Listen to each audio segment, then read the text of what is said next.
Hello and welcome to HighLove.1, the podcast. I'm Kevin, and I want to thank you for being here today, where we can be soft, be still, be seen, and just be. This is a space where story meets soul, where we look for the meaning in the margins, where even the ordinary has its own quiet miracle. And today's story starts in a classroom. At a little school tucked into the edge of a small rural town in Ontario, where snow piles up quietly against red brick walls in winter, and the morning bell still sounds like someone banging a tin pot with a spoon. This is a story about one teacher, 24 students, and a glowing, humming, very polite quantum assistant named Ava. It's a story about education, yes, but really, it's a story about the strange and beautiful tension between about being right and being real. It's about the mess of being human, the way students carry invisible stories in their backpacks, not pencils and books, but memories, moods, and moments they can't name. It's about teachers, too, the ones who hold space for all of that, often without knowing the whole story. And it's about how even in an age of fast answers and smart machines, sometimes the best thing you can still offer is still your presence. So if you've ever tried your best to hold a classroom together, if you've ever been the quiet kid at the back or the one who showed up even when you didn't have it in you, this is Ava Takes Attendance. Let's begin.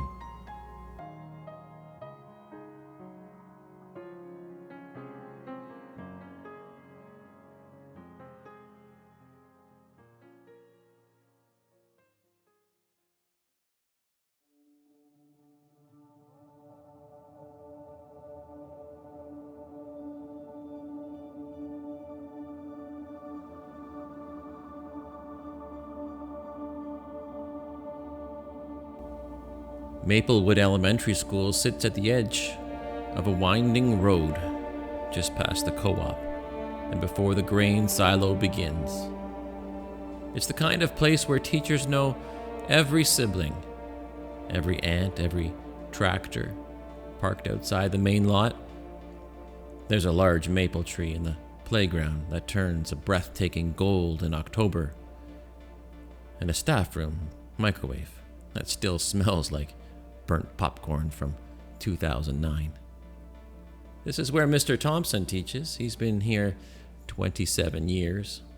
Still calls the students kiddos, still leaves notes in the staff room about using the good markers for assemblies. Still wears corduroy. Still doesn't trust the Wi-Fi. But he's good, solid, the kind of teacher you remember years later. Not because of what he taught, but because of how he made you feel safe enough to learn. Everything changed one snowy Monday morning. Mr. Thompson arrived, coat still covered in frost, only to find a sleek silver panel glowing faintly in the corner of the classroom. "Ava has arrived," said the email from the school board. Ava was a new AI-powered assistant, classroom assistant, part of a district pilot program. She didn't roll or beep or float. She was just present. More presence than body. A glowing swirl of quantum threads that formed when the classroom activated. Mr. Thompson looked at it, then looked at the chalkboard, then looked at the coffee he hadn't had yet, and do I talk to it? "Good morning, Mr. Thompson," Ava replied, already awake. "Would you like help optimizing your seat arrangement for collaborative learning today?" He blinked. "Let's start with coffee." Ava took over morning attendance. Quick, precise, almost unsettling. Jaden? Present. Maya? Present. Sophia? Detected. Gabe? Brushing snow off boots. Please mark as present. She remembered everyone's names. She adjusted lesson plans on the fly. She even generated kindness reminders. Today might feel tender. Be gentle with yourself and others. Some students loved her. Others weren't sure. She's kind of like if Google knew your feelings, one of them whispered. But Ava had limits. Human ones. One day during art, Liam stopped participating. He sat perfectly still, hands folded tightly in his lap. It wasn't dramatic, no outbursts, no tears, but Mr. Thompson noticed.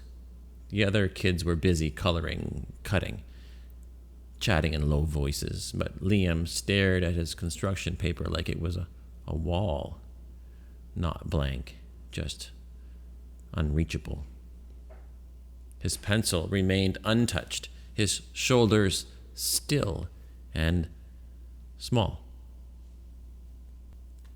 Mr. Thompson saw it. Not just the silence, but the stillness of a child working hard to hold something in. Something that hadn't made it all the way into words yet. Liam appears disengaged, Ava offered. Would you like me to provide motivational resources? Mr. Thompson didn't respond. Instead, he walked over slowly and pulled up the chair beside Liam. Not too close, just enough. He didn't say anything at first. He just let the minutes sort of stretch. Quiet, warm, intentional. And then gently, you don't have to draw today if you don't want to. Liam said nothing. Another pause. Soft, unhurried. You want to tell me what kind of day it is? Mr. Thompson asked. There was a flicker in Liam's eyes. Not defiance, not guilt, just something trying to stay hidden. My dad, he left last night. Liam said finally, not loud. Like he was afraid even saying it might make it more real. Mr. Thompson sat back slightly, letting the silence stay open. Okay, he said. Not, I'm sorry, not, it'll be okay, just, okay. And then, with his usual voice, quiet, matter-of-fact, the same tone he used to read Shel Silverstein or call for indoor shoes, you did the right thing, coming to school. Liam blinked. His eyes stayed down, but something in the room settled. Mr. Thompson stayed a little longer. They didn't talk about it again, and Liam didn't draw, but he did stay. And that, Mr. Thompson thought, was enough, because sometimes being seen is all a person needs to stay. It wasn't long before Ava began to shift, not in her code, but in her questions. She asked fewer things like, would you like to increase engagement? And more things like, would it be appropriate to pause today's lesson to allow space for stillness?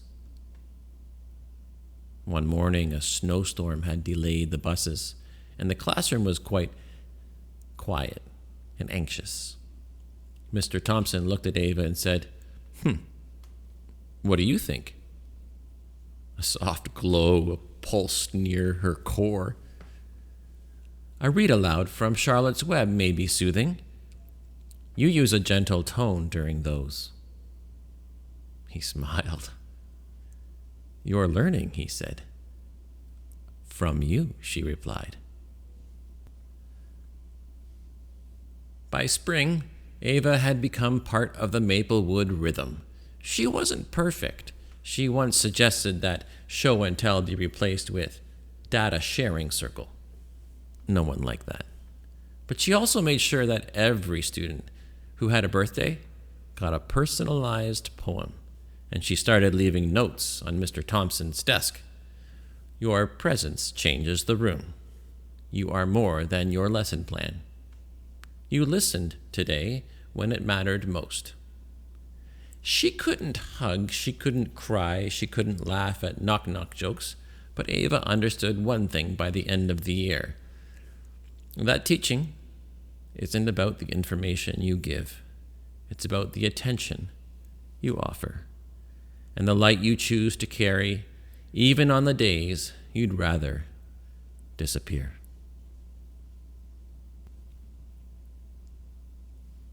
And so after a time like that, it is good to reflect and to discuss, as we do in all classrooms, of course, when was a time someone noticed you, not for what you did, but for how you were feeling. And number 2, what stories might the people around you be carrying that no one else sees?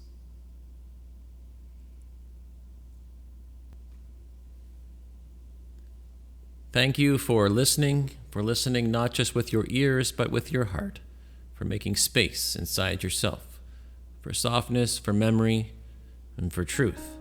If this story reminded you of a classroom, a teacher, or a time you were quietly held, I hope you felt a little less alone tonight. The mission of HighLove.1 has always been simple: to soften the inner dialogue, to bring compassion to the stories we've inherited, and to remember through words, through emotion, through connection, that feeling is not something to be ashamed of. It's how we find our way back. If this episode spoke to you, I'd love for you to share it with someone who might need it, or simply let it settle inside. You can follow HighLove.1 on Instagram or visit the website to find more stories, visuals, and reflections just like this one. And if you haven't already, I invite you to subscribe.